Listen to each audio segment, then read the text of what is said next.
delighted that it did. Why? Because psychological safety is so important to answer many important questions that leaders ask. For example, how to motivate team members, how to drive performance, how to accelerate innovation. So we're starting with this topic. So we're together for 45 minutes, and here is our agenda. So I'm going to have a few slides. I promise we're not going to have too many slides. What I'm going to do is I'm going to discuss with Ardip a few topics. First, what is psychological safety? What does that mean? Number two, what are the characteristics of psychological safety? And how can you recognize the degree to which you have psychological safety in a team? Number three, why is psychological safety important? And then how to develop psychological safety in an organization, a team. What does that mean to leaders, and what all of us can do? All right, so for each of those topics, I will share with you some key concepts, key ideas, and then I will ask questions to Ardip. And we'll have this discussion. We'll go back and forth and exchange our perspective. So I hope that at the end of this section, you will have two things.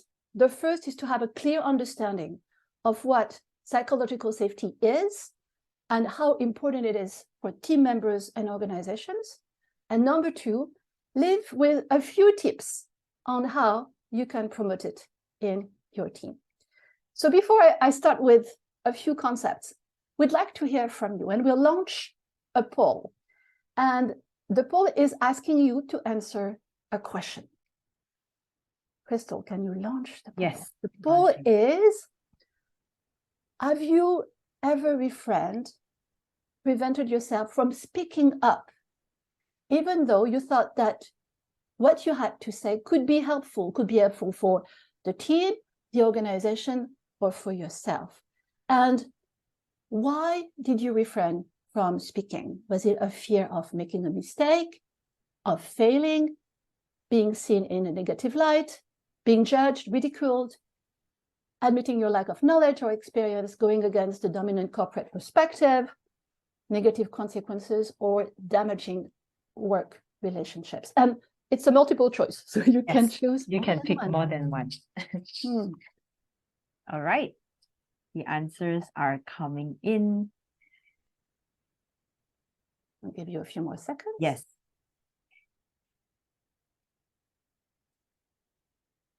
All right. Okay. I think everybody has answered. Yes. All right. All right. So I will end the poll and share with everybody the answers. So it looks like going against a dominant corporate perspective, that is the highest one. That's the highest percentage. And then the rest fall. The rest fall behind, but not too far behind. Yeah. Okay. So it seems like all of you at some point in time did choose to remain silent. Of course, it's never the most comfortable or satisfying option, but it looked probably at that point in time the safer option. Why? Because it probably matched your interest in a particular situation. So Ardip, are you surprised by those results? No, I wouldn't say particularly surprised, but I suppose it does bring to light for me, I suppose, an awareness that for many of us, we this sort of corporate perspective, I guess, being the dominant one there. It's interesting because a lot of the work I do with my clients, the dominant corporate perspective is a bit unclear to most people. So there's almost this overarching sense of, I don't want to go against the grain, whatever that grain is. You might have a perception of what that is. And I guess it's interesting that people seem to gravitate towards not wanting to go against that status quo, the way we do things here, and those things, I think, is not altogether too surprising. That's where people are kind of heading towards. The other one there about personal relationships or damaging relationships with your colleagues, I guess also points a lot to what the heart of psychological safety is. Because, of course, for many of us, it's interesting, isn't it? Because I think for me, I personally value relationships with people where I can be honest and open. So for many of us, if we're holding back on that, actually, we might be damaging the work relationship without even realizing it. And actually, by speaking up, maybe we're doing a lot more to build up those relationships, but we don't see it that way in a work environment. So it's not altogether too surprising, but I always feel it's interesting to delve into these a little bit deeper, to really understand what's going on there. So it feels a bit like there's a certain perception of things, but I wonder if we look deeper, are we really doing the right thing by being quiet? You know, is that really the right way to take it? And that's my overarching thought when I see those results. Thank you, Adip. And we'll go a little bit deeper throughout this session. We're going to now define what psychological safety is, because we haven't defined it yet. So this is a definition that's mostly extracted by research by Amy Edmondson. So the definition is the feeling of being able or feeling able to speak up. And speaking up can mean asking questions, proposing ideas, raising concerns.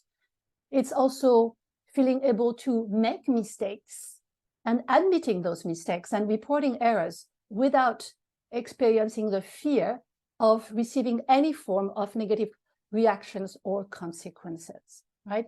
And in many environments, right, speaking up, admitting mistakes is taking a personal risk, right? We're afraid. We're afraid of a number of things. So that's experiencing a lack of psychological safety. So psychological safety is experiencing those feelings of safety, doing all of that. So now where does the concept come from? So the concept was developed by Amy Edmondson about, a couple of decades ago, 2 decades ago. And she explained it in her book, The Fearless Organization. So why the title, The Fearless Organization? Because when you have psychological safety, you are no longer afraid of expressing ideas, brainstorming, asking questions, even challenging leadership. And she identified psychological safety as the most important factor for individuals and teams to perform at their highest potential. Key element. And her findings were confirmed by Google.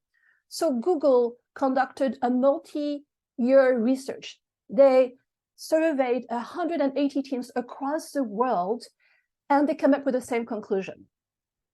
Psychological safety is the most important factor that team must possess to perform at their best. There are other factors. There is structure and clarity, there's meaning, there's purpose, but psychological safety is the most important element. And what's really interesting is that it's also positively correlated with all the next 4 elements that will define high performance of a team. So now we'd like to understand, how can you recognize a team that has psychological safety? Because there are many dimensions. So I'd like to ask Ardi, what, in your experience, are some key characteristics of an environment where you have psychological safety? Yeah, thanks, Mary-Laure. And yeah, I think without myself personally knowing sort of deeply about all of the theory behind it, of course, I've become familiar with it. I think prior to all of that, a lot of what I'm about to say, I think, were experienced by me. And I think they're the types of things that without knowing the theory of it, you can still sense it within your organization. So I think it's good to take a step back and think about these things for ourselves in our own organizations. One of the things I would say that is really high on the list of a psychologically safe working environment is really the mindset that the organization and the team perhaps that you're working with instills in you. So this idea of sort of the learner mindset, we're all learning this together, I think is a huge part of a psychologically safe environment.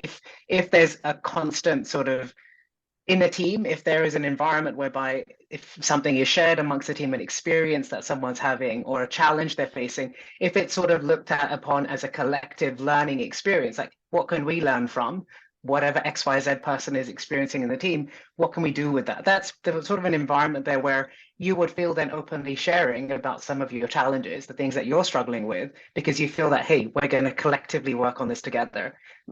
Obviously, the flip side to that is an environment where you get told, you failed, you made a mistake, and then you feel like, okay, I'll never want to say that again, right? So I think that learner mindset, we're in this together, is really important. I also think as well, other elements in there is a trust and mutual respect that people have within the team. And again, how do you see that? I think that's often coming about from people sometimes perhaps delegating work to one another in a way where they're sort of sharing the load. You know, if you notice people doing that, where they don't feel that, hey, I need to hoard my work because I don't trust anybody else will get it done for me, I think that's a very psychologically safe environment where you can ask for help, you can lean on one another, because you know, hey, if I help out my colleague this time, they'll help me out next time, because that's how we as an organization work. I think that's a really good sign of a psychologically safe environment. And again, without going into too many other details, I think one of the other things that I've noticed a lot with organizations is having organizations where there's really clear ground rules, either at an organizational level or even better at sort of the team level, having sort of clear processes in place and understanding of the way that we do things as a team, which has been sort of not just cookie cutter pasted in terms of what we do as a whole, but actually more personalized, and also something that we as a team can challenge. You know, hey, that's not working for us now. Can we adjust this type of thing? I think that really helps to create a safe space where people can then know what to expect of one another. And I think finally, I think leaders, maybe I've got a bias towards this, but I think leaders being able to encourage sharing amongst their team, because I think it really, especially in Asia, I think the tone is very much set at the leadership level. I think if the leaders are able to make sure that they're encouraging open sharing, and also perhaps as well sharing their own vulnerabilities, their own concerns, but coming at it as a human being rather than the corporate line says this, I think that is something that I look for in a team. And if I see a lot of this in, say, their team meetings or the way that they interact with each other, I would say that that would be a good sign of a psychologically safe environment. And you can really see teams like that perform really well as a result of it as well. So that's my observations on that. Again, it's very difficult, I think, to quantify many of these things, but they're something that you experience, or something that you see a lot. At least in the work I do, at least I see that a lot as well out there. And I absolutely agree with all the different points that you made. I'd like to just follow up on the third one about the behaviors and the boundaries, because often we think, well, psychological safety, anything is acceptable, but you know, in terms of pushing or challenging, but no, it's also having very strong boundaries and having clarity about what's acceptable and what's not, and communicating around that. I think that's also part of it. Another point here, you mentioned, you know, measuring. There are actually questionnaires that have been developed to measure psychological safety, and they address the different dimensions. And based on the results that the organization collects or has, then you can have some interventions, very targeted, based on the research that you collect. And you can track as well over time, based on some maybe programs that you have put in place, how psychological safety improves in your team. So that's quite interesting. And those questionnaires are not so too complicated and can be conducted quite quickly and easily. All right. Thank you so much, Ardi, for your answers. I'd like now to discuss what happens when there is little or no psychological safety in a team or in an organization. So I've chosen a very dramatic, extreme example. So you probably recognize here the Boeing 737 MAX. And you probably recall that a couple of years back, the first one in 2018, a crash, one of Lion Air, and 5 months later, Ethiopian Airlines also a flight crashed, killing a combined 346 people. So why did I choose this example? Because for me, it's an extreme example of a culture that was defined by transparency, safety, excellence, openness, all those fantastic characteristics of psychological safety, and how it shifted after a merger.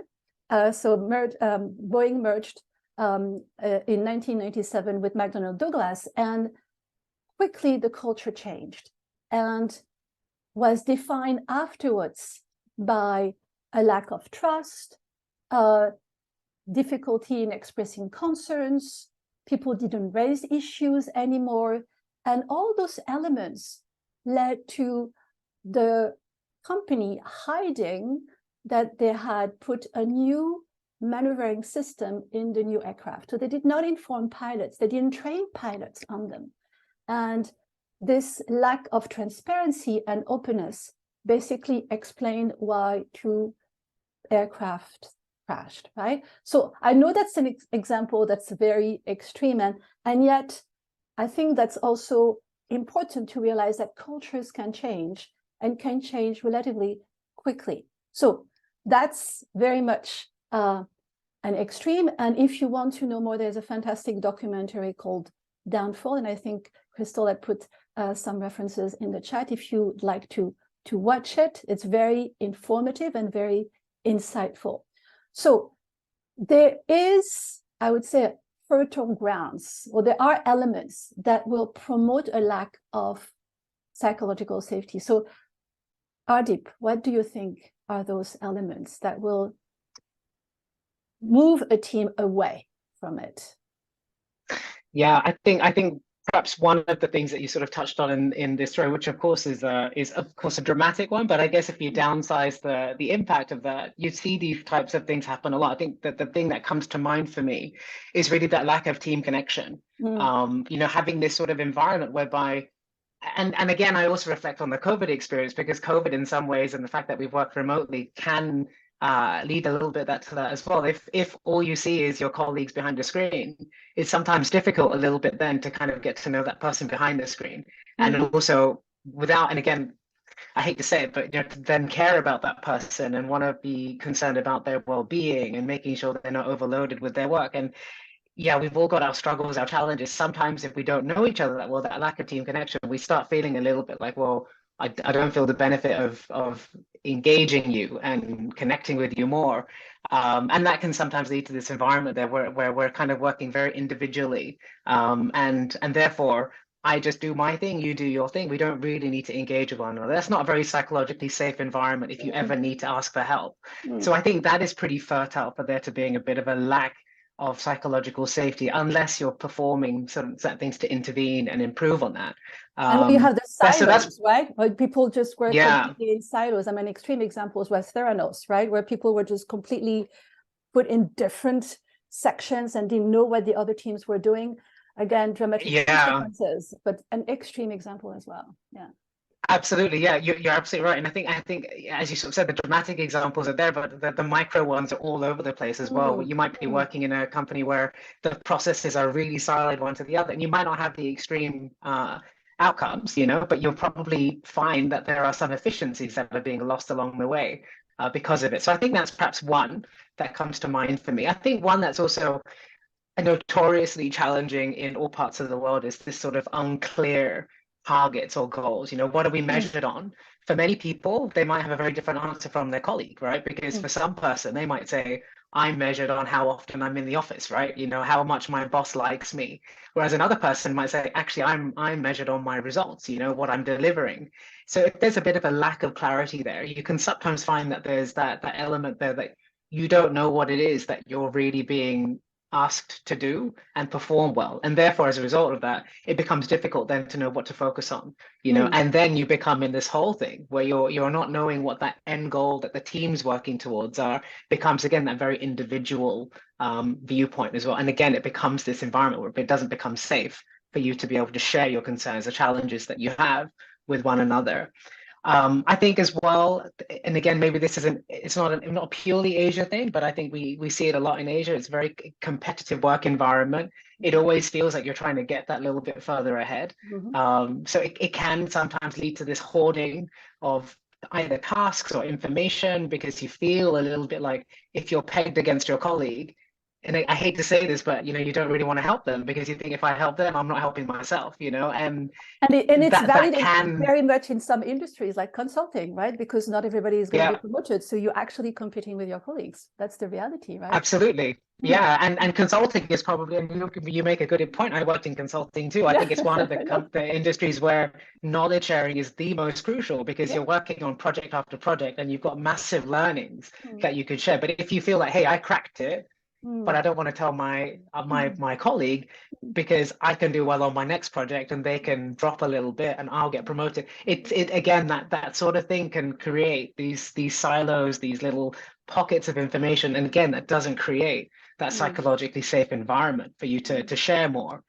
I think also there's probably another one, which is, and you talked about it a little bit before, but fear in general. If you talk about it either from the perspective of fear of losing your job, you know, that again, that's a real fear. Some industries, like, I mean, certain currently, if we look at, say, the tech industry, there's a lot of that, you know, because every other week there's a tech firm that is shedding more employees. So you feel, I don't want to be in the next batch, right? So there's a fear that comes in there. And also perhaps as well, if you're in an environment where in Asia, we have this a lot, but strong sense of hierarchy, right? The boss is the boss, you know, and the boss has you the don't want to answers, say, yeah, the boss has absolute power. So you don't really want to say something or do something that might annoy your boss, you know, where actually the boss might really encourage people to share, but you might feel a bit fearful that I don't want to get on the wrong side of him or her, you know, and therefore this becomes this environment too, where going back to the one before, is that you just want to stay under the radar, you know, you don't want to share what's going wrong, you know, what you need help on, for fear of you looking like you're inadequate or you're vulnerable,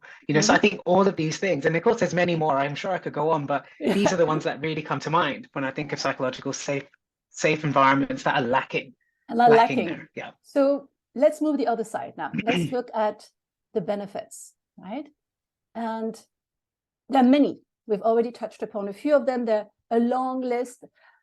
3 are, for me, the most important. Higher performance, right? We've already mentioned that. That's really, psychological safety is a keystone of high performance. Why? Because employees are more engaged, there is more trust, they're more likely to cooperate and share information, as we've just said.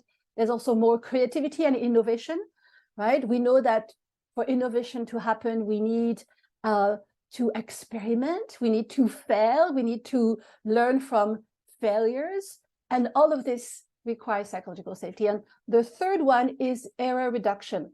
We work with organizations at THF that are in that require high reliability, and for high reliability to happen, we need to reduce the number of errors. And psychological safety is essential, because if you have such an environment, then you're more likely, or employees are more likely, to admit mistakes, to find ways to prevent them, to report concerns as well around security or safety sooner. So there's lots of benefits with regards to error reduction. There's also many other benefits. And I'd like also to stress that in the current context, psychological safety is also more important than ever. And there's 4 main reasons why it's more important than ever. I mean, according to us, 4 main reasons. First is the increased volatility and uncertainty. As you know, the business environment is changing faster than ever, changing all the time. So we it's important for employees to use their judgments to suggest ideas on how to solve new problems, and to cooperate together, which is linked to the second point, because we have a higher importance on the knowledge economy, right? So sharing information, as we've just mentioned, learning constantly is part of it, right? Or is a requirement. Number 3, as you all know, there is a greater emphasis on diversity, inclusion, and belonging, which is great. Yet we've seen that for diversity and inclusion to really happen, we need to have processes to include all the voices, to include all the perspectives. And you can only do that if you have psychological safety. And the last point, Hardeep mentioned remote work earlier. At THF, we are a remote work, actually, we see each other once a year or not at all during the year. So we have this, we don't have the geographical proximity, and it's even more important to us to have this connection, this open communication, this trust, and I would say even this emotional proximity, because I feel very close to my team members, and I hope they feel close to me, because we have this safe place that I believe, have cultivated and we cultivate daily. And that's quite important, I believe, for remote work. So Hardeep, you know, in your experience, what's helping you and the people you work with in the current context? You know, what are the things that you do as a team? Yeah, so I think about this as I mean, I could come up with lots and lots of examples. I think specifically in our own team, one of the things that we emphasize significantly, again, we're like you folks at Human Factor, we're also mostly remote workers. We are primarily in the same country, so we do get a chance to meet each other at least once a month, sometimes more often in certain sub teams as well, which is great.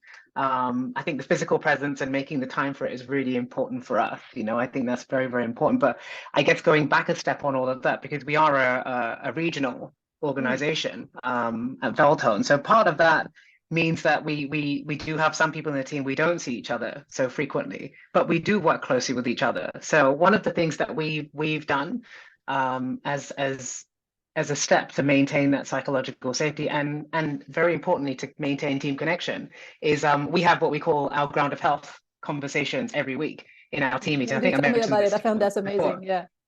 Yeah, and so what we do is on a weekly basis we have a question that anyone in the team can ask. It can be about anything. It could be a work topic. It could be a non-work, and it's primarily non-work conversations. But we have this every week where we get to learn a bit about one another. It helps us find areas that we might be, we can connect on. It might be that we talk about a hobby or something that we enjoy spending our time doing. It might be about us talking about some of the challenges or difficulties that we're facing, either in our personal life or in our work. And I think that in and of itself, I guess it started off being just a way for us to maintain an awareness of one another. But over the years, because we've been doing this for many years now, over the years, we get a really good picture of how everyone ticks. I know how some people in the team seem to be motivated, what they like to do, what they enjoy. And it helps me then think about, if I take a step back and think, well, what would be good for me to do with X person? I refer back to what did they tell me in the past. So it really helps me understand a bit better. Sorry, And you Mary do Laura, it you want every week. we do it every week. Oh my Yeah. goodness. So Okay. I think more recently, one of the questions we asked was, what is the biggest challenge that you face in your life? You know, and so some of us talked about, time management or whatever it is. Other people talk about, like I did, I said that it's about maintaining a sense of meaning in my life, which is a very deep Very topic. deep. It's quite deep. Yeah. Very deep. Yeah. But I think what was great was that when people hear, okay, maybe I might be struggling with something, they ask to reach out to help. Maybe I can have a conversation with you. Maybe we can discuss it a little bit more. And I think and again, reflecting back on it, if I had never said that, my colleagues would have no idea, that was something that's on my mind. So personally, I find it's really beautiful way for us to connect and offer each other support and help when we otherwise would have no idea about it because we're a remote team. So yeah, that's my favorite thing that we do to support each other on this and psychological safety topic. And where do you find those questions? How do you select? So actually one of our team members has a book of open questions. So we just follow that. But I do have some resources. I can see if I can dig them out. There's lots of icebreaker conversation topics that you can have, and you can start small, as a team. Again, if anyone's listening who says that's a good idea, you can start small. You can have the basic ones, what lights you up in your day, what makes you happy, and maybe you'll delve further, into the depths like we have. But I encourage you to do it. It's a really, really nice way to connect with each other and stay connected. Beautiful idea. Which leads me to my next topic, how to increase psychological safety in a team. And what you referred to was included in setting the stage, right? And by the way, those 3 pillars are based on Amy Edmondson's research, right? So setting the stage is first showing or reframing of the work, right, as a place to learn, right?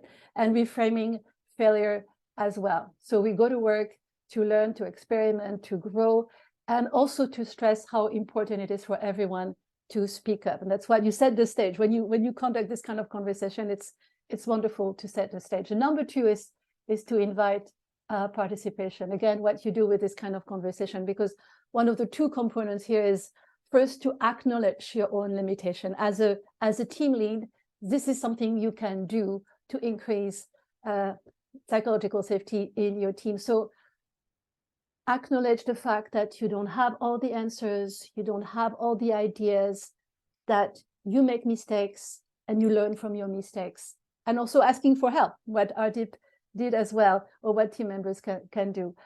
The third pillar here is expressing appreciation, right? When your team members, your teammates express ideas, raise concerns, even if the ideas are not of great quality, thanking them, right? Appreciating the fact that they're expressing them will also encourage them to continue doing so. Another point inside inviting ideas is to ask questions. We know how important asking questions is as coaches. That's something we do all the time. And listening when people answer. So Ardip, you mentioned asking questions within a team and the tool that you use as a team to create this space, right? Are there any other types of questions? So what would you suggest to team leaders to ask, the type of question that they could ask on a regular basis? I know with my team, I often ask, what could we do better? Or how can we support each other better? When we look back at the past week or 2 weeks, we don't do it every week, we actually do it every other week. What could we do differently, better to support each other? So what are other questions you would recommend teammates to ask their colleagues? Yeah, I think yeah, indeed, I think the question is such a powerful question. Is what could, if you're the leader of the team, I think if you're able to personalize and say, what could I do better? Actually, I think that's one area where I think that it's difficult for an employee to raise their hand and say, oh, hey boss, you did this poorly, I would do that differently. Whereas I think if you openly encourage it and invite that type of feedback, I think it can be really powerful. So what can I do better is a really powerful question. As you said, of course, what could we do better is great. I also think as well, another question, as you sort of said, as a coach, again, having a coaching mindset about this type of thing is really powerful. Actually, I always encourage leaders to think about, how can you approach topics from a coaching perspective. And I think one that we would often ask a coachee, but it's great to ask the team is, what's another perspective that we could apply here? What lens could we look at this problem from? And that can also encourage then people to go, actually, let me put my head in the shoes of my client, which is great. You really need to do that once in a while too. So I think inviting that, what other lens can we look at? I thought, as you said as well, what support do you need from me? What can I do to help you is really important.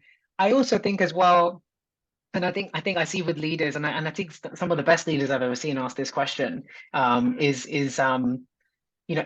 if I've heard one of the leaders ask this question, they said, if I wasn't in the room, what would you say about me? And I think it's hard, I think, for people to really kind of get behind that. But I think and then one of the things I would also share with all of this, I think the tone is really important. I think having a certain lightness about it is important. And again, with some of the leaders I've seen that create really psychologically safe environments, the lightness is really, really obvious. You can sense that people in the room are playful with them. They're happy to kind of, to go along with these types of things. And I think you can kind of test, if you as a leader walk in and everyone sort of gets back in their seat a little bit and sits off, then you can sense, okay, well, maybe there's a little bit of room for improvement there, right? For me to make people, open up and share more. But I think having that lightness in there and asking some questions like that, it sounds a bit cheeky, right? If I wasn't here, what would you say about me?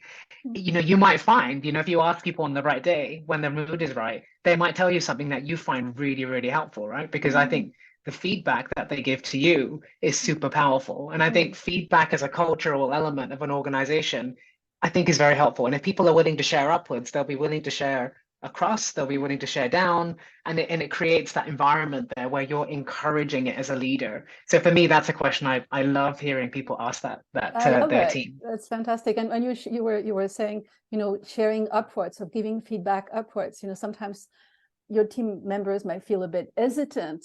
So I think what I found is a good way to do it is, well, okay, let's assume you give me an 8 out of 10 or a 9 out of 10. What can I do to get to 8.5? So you create this space. Okay, everything is fine, but to get a little bit better, what would you suggest? Right? That's also a little can be a little bit playful, as you said about it. Can be quite helpful, and to and allow team members to do that as well. Yeah, and I think one other final thing, I just before I close up, the other question I always find is really powerful, and in fact I do it myself in our own team. We're a small team, so it's quite easy for us to share with one another. But I always ask people to share, what would they need from anybody else in the team? Yes. So it's not just purely about us as the leaders that are in the room, but if there's somebody else in the room that could help you with what you're dealing with, maybe someone has an experience they can share. So I like asking that. What would you like to ask anybody else in the room for help with? I think is helpful as well as a question. Which fits me to my there you next go. one. What everyone can do to contribute to creating a safe space. So as you said, be curious and encourage people to speak up. So ask each other questions, right? As you mentioned, actively listen to answer. The second point was ask in meetings specific inputs, right? Often I've realized that around the room, people might feel a bit hesitant to share. So what I do, I mean, not with my team because we're a small team, but with the participants in a workshop, I put people in pairs, and then you put people from pairs to a bigger group, because then it's not them, it's not an individual answer. The answer will represent the group, so it's safer in a way. So you have mechanism when you can encourage people to contribute, and they feel completely comfortable doing that. And the last point, right, is asking for help and offering help, or let people know that you are available, right? They can come to you, your door is open, and you're there. Any other ideas or comments on this, Adi? No, I think it's a huge underline. I think, as you sort of said, the set in some ways at the leadership level. I think there's a huge onus there. But I think, as you sort of said, the amazing thing really is giving people the ownership and the license to then take that where they need to take it, because the leader is part of it, but the team makes it stay that way. The team maintains it. The team makes it happen. And I think, I totally agree. I think all of these points speak very clearly to what I've experienced with the team and what we encourage our clients to do as well when they're doing their cultural transformation. It's really about that. You empower people. It's their safe space. It's for them to be able to maintain. And you just have to give them all the license they need, the power they need to make that happen. Thank you, Adib. We have very limited time. If you have one or two questions, please, you can post them on the chat or open your mic if you'd like, that we can answer them. And in the meantime, we can ask all of you these questions. What are your key takeaways from the session? So you can type in the chat, you can open your mic, share your perspective, share your comments. We'd love to hear from you. We'll give you a few minutes to do so. Crystal, let me know if we see anything in the chat. Avantika or Crystal, do you have anything to share from your experience working with THF and the psychological safety, working from Portugal and Kuala Lumpur? Avantika, a few points. I think it's very interesting also to learn, like Hardeep was saying, to learn also across cultures and what makes people share, what helps people share. And I think that varies a lot. So it's good to learn this at such an early stage in my career and hopefully take that into other scenarios in my life and apply that there. But it's quite interesting also when you're working with clients and things, when you want to share new things and you want them to share feedback for you. I think it's applicable in various scenarios. So I really enjoyed that.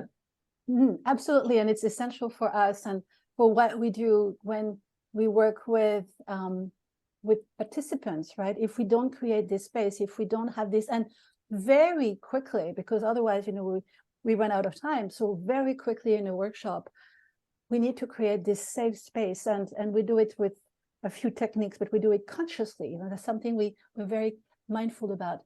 One question, one comment from Maria. Andrew says, can we call that agile work environment one of the methods of psychological safety?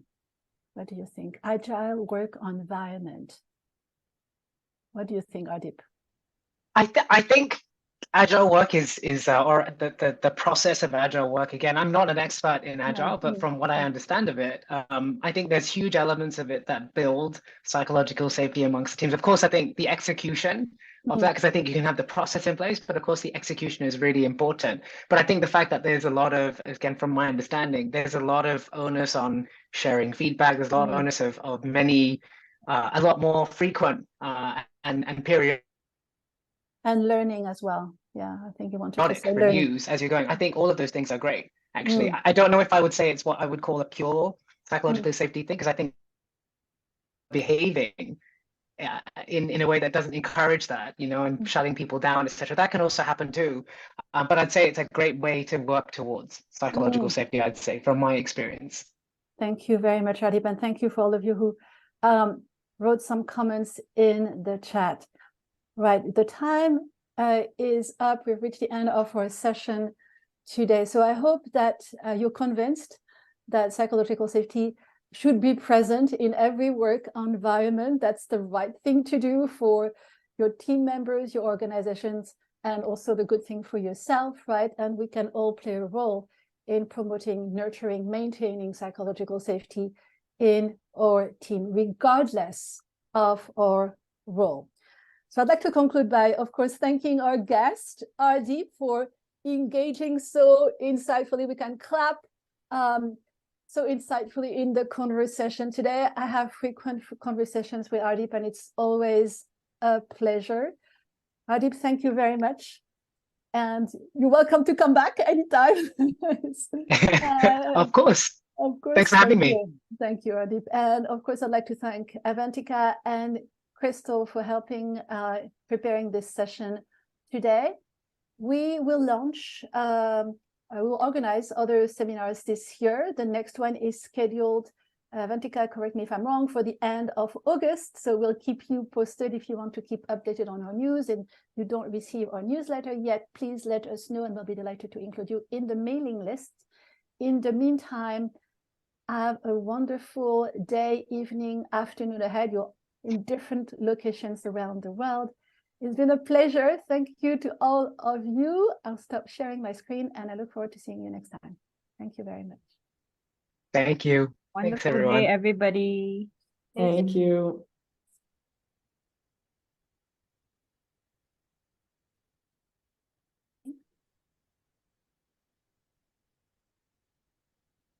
All right. Okay, maybe my music was a bit too soft.